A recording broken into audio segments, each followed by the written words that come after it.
ಓಂ ಶ್ರೀ ಗುರುಭ್ಯೋ ನಮಃ. ಫ್ರೆಂಡ್ಸ್ ಎಲ್ಲರಿಗೂ ನಮಸ್ಕಾರ. ಓಂ ಶ್ರೀ ಮಾತೆ ನಮಃ. ಎಲ್ಲರೂ ಕೂಡ ಓಂ ಶ್ರೀ ಮಾತೆ ನಮಃ ಅಂತ ಕಮೆಂಟ್ ಮಾಡಿ. ಇಂದು ನಾವು ವೃಷಭ ರಾಶಿಯವರ ಬಗ್ಗೆ ಅತ್ಯಂತ ಭಯಾನಕ ಮತ್ತು ಜಾಗರೂಕತೆಯ ವಿಷಯಗಳನ್ನು ತಿಳಿದುಕೊಳ್ಳೋಣ. ಮಾರ್ಚ್ 20ರಿಂದ 24ರವರೆಗಿನ ಈ 4 ದಿನಗಳಲ್ಲಿ ಒಬ್ಬ ಸ್ತ್ರೀ ನಿಮ್ಮ ಮೇಲೆ ಕ್ಷುದ್ರ ಪೂಜೆಗಳನ್ನು ಮಾಡ್ತಾ ಇದ್ದಾಳೆ. ನಿಮ್ಮ ಕುಟುಂಬವನ್ನು ಮಣ್ಣು ಪಾಲು ಮಾಡಲು, ನಿಮ್ಮನ್ನು ನಾಶಪಡಿಸಲು ಆಕೆ ಹೊಂಚು ಹಾಕ್ತಾ ಇದ್ದಾಳೆ.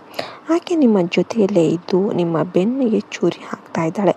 ಆಕೆ ಯಾರು ಎಂಬುದನ್ನು ಇಂದು ಈ ವಿಡಿಯೋದಲ್ಲಿ ಪೂರ್ಣ ವಿವರಗಳೊಂದಿಗೆ ಬಹಿರಂಗಪಡಿಸ್ತಾ ಇದ್ದೇನೆ. ವೃಷಭ ರಾಶಿಯವರೇ ತಕ್ಷಣ ಈ ವಿಡಿಯೋಗೆ ಲೈಕ್ ಮಾಡಿ ಮತ್ತು ಓಂ ನಮಃ ಶಿವಾಯ ಅಂತ ಕಮೆಂಟ್ ಮಾಡಿ. ನಿಮ್ಮ ಜಾತಕವನ್ನು ಪರಿಶೀಲನೆ ಮಾಡಿದಾಗ ಶತ್ರುಗಳು ಹಾವಿಗಿಂತಲೂ ಅಪಾಯಕಾರಿಯಾಗಿರುವುದು ಕಂಡುಬಂದಿದೆ.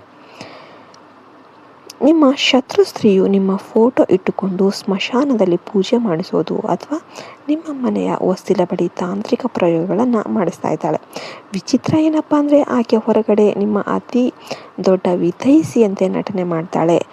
ನಾನು ನಿಮ್ಮವರೇ ಅಲ್ವಾ, ನಿಮ್ಮ ಒಳ್ಳೆತನೇ ನಾನು ಬಯಸ್ತೀನಿ ಅಂತ ಸಿಹಿಯಾಗಿ ಮಾತನಾಡ್ತಾಳೆ. ಆಕೆ ಕುರುಡಾಗಿ ನೀವು ನಂಬಿ ಸಲಹೆ ಕೇಳಲು ಹೋಗ್ತೀರಾ. ಆದರೆ ಆಕೆ ನೀಡುವ ಪ್ರತಿ ಸಲಹೆ ಕೂಡ ನಿಮ್ಮನ್ನು ಪ್ರಪಾತಕ್ಕೆ ತಳ್ಳೋದಕ್ಕೆ ಸಿದ್ಧಪಡಿಸಿದ ಹಾದಿಯಾಗಿರುತ್ತೆ. ಆಕೆ ರಾಹು ಕೇತುಗಳಿಗಿಂತಲೂ ಭಯಾನಕ ಶತ್ರು ಎಂಬುದನ್ನು ನೀವು ಮರೆಯೋದಕ್ಕೆ ಹೋಗಬೇಡಿ. ಆದರೆ ನೀವು ಹೆದರೋದಕ್ಕೆ ಹೋಗಬೇಡಿ. ಭಗವಂತ ಈ ವಿಡಿಯೋ ಮೂಲಕ ಆಕೆಯ ಅಸಲಿ ಬಣ್ಣವನ್ನು ಬಯಲು ಮಾಡುವ ಅವಕಾಶ ನೀಡಿದ್ದಾರೆ. 2026ರ ಆರಂಭದಿಂದ ನಿಮ್ಮ ಜೀವನದಲ್ಲಿ ಏರುಪೇರುಗಳು ಕಾಣ್ತಾ ಇವೆ. ಕೆಲಸಗಳು ಅರ್ಧಕ್ಕೆ ನಿಲ್ತಿವೆ. ಇದಕ್ಕೆ ಕಾರಣ ನಿಮ್ಮ ಅದೃಷ್ಟ ಚೆನ್ನಾಗಿಲ್ಲ ಅಂತ ಏನಿಲ್ಲ, ಬದಲಾಗಿ ನಿಮ್ಮ ಶತ್ರುಗಳು ಮಾಡ್ತಿರುವ ಕುತಂತ್ರ. ನಿಮ್ಮ ವ್ಯಾಪಾರದಲ್ಲಿ ನಷ್ಟ, ಮನೆಯಲ್ಲಿ ಜಗಳಗಳು ಉಂಟಾಗಲು ಆಕೆಯೇ ಕಾರಣ.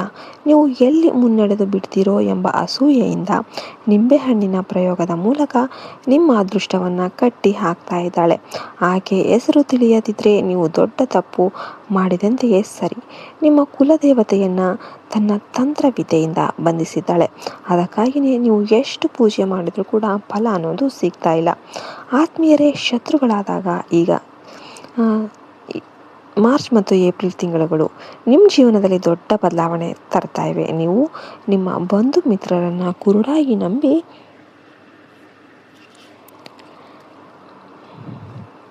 ನಿಮ್ಮ ಗುಟ್ಟನ್ನೆಲ್ಲ ಕೂಡ ಬಿಟ್ಕೊಂಡು ಬಿಡ್ತೀರಾ. ಆದರೆ ಅವರ ಮನಸ್ಸಲ್ಲಿ ವಿಷ ತುಂಬಿರುತ್ತೆ. ನೀವು ಕಷ್ಟದಲ್ಲಿದ್ದಾಗ ಹೊರಗೆ ಮರುಕ ತೋರಿಸಿ ಒಳಗೆ ಹಬ್ಬ ಆಚರಿಸಿಕೊಳ್ಳುವವರು ಇವರಾಗಿರ್ತಾರೆ ಅಲ್ವಾ.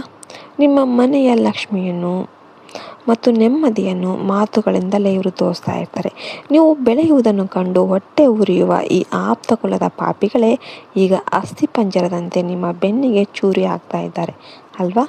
ನಿಮ್ಮ ಶ್ರಮಕ್ಕೆ ತಕ್ಕ ಫಲ ಸಿಗದಿರೋಕ್ಕೆ ಇವರೇ ಕಾರಣ ಆಗಿರ್ಬೋದು ಅಲ್ವಾ. ಅಸೂಯೆಯ ಮೂಲ ಮತ್ತು ಶತ್ರು ಸ್ತ್ರೀ ಲಕ್ಷಣಗಳು. ಅವಳು ಯಾವ ಥರ ಇರ್ತಾಳೆ, ಹೆಂಗಿರ್ತಾಳೆ, ಯಾಕೆ ನಿಮ್ಮನ್ನು ಕಾಡ್ತಾ ಇದ್ದಾಳೆ, ಯಾರ ಜೀವನದಲ್ಲಿ ಏನನ್ನು ಸಾಧನೆ ಮಾಡೋದಕ್ಕೆ ಸಾಧ್ಯನೇ ಇಲ್ಲ, ಅವರಿಗೆ ಏನು ಮಾಡೋದಕ್ಕೆ ಆಗ್ತಾ ಇಲ್ಲ, ಯಾರು ಇತರರ ಮೇಲೆ ಅವಲಂಬಿತ ಆಗಿರ್ತಾರೋ ಅಂಥವರಿಗೆ ನಿಮ್ಮ ಏಳಿಗೆ ಕಂಡು ಸಹಿಸೋದಕ್ಕೆ ಆಗೋದಿಲ್ಲ. ಇಷ್ಟೇ ಸಿಂಪಲ್.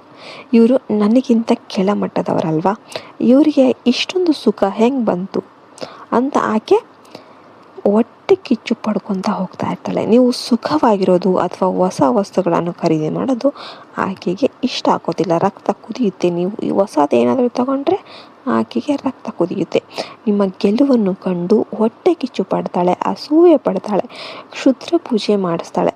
ಈ ವಿಡಿಯೋ ನೋಡ್ತಿರೋದು ನಿಮ್ಮ ಅದೃಷ್ಟ. ಇದರಿಂದ ಆಕೆಯ ಪ್ಲ್ಯಾನ್ ಬಟ್ಟ ಬಯಲಾಗುತ್ತೆ.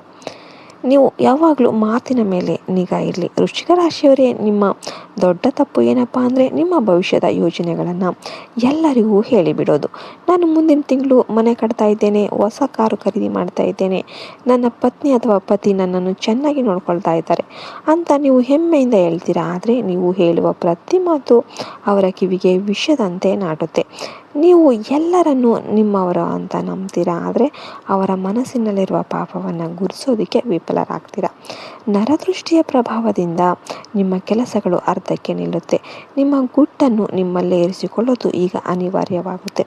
ಕ್ಷುದ್ರ ಪೂಜೆಯ ಸಂಕೇತಗಳು ಮತ್ತು ಮನೆ ಮದ್ದಿನಂತಹ ಪರಿಹಾರ.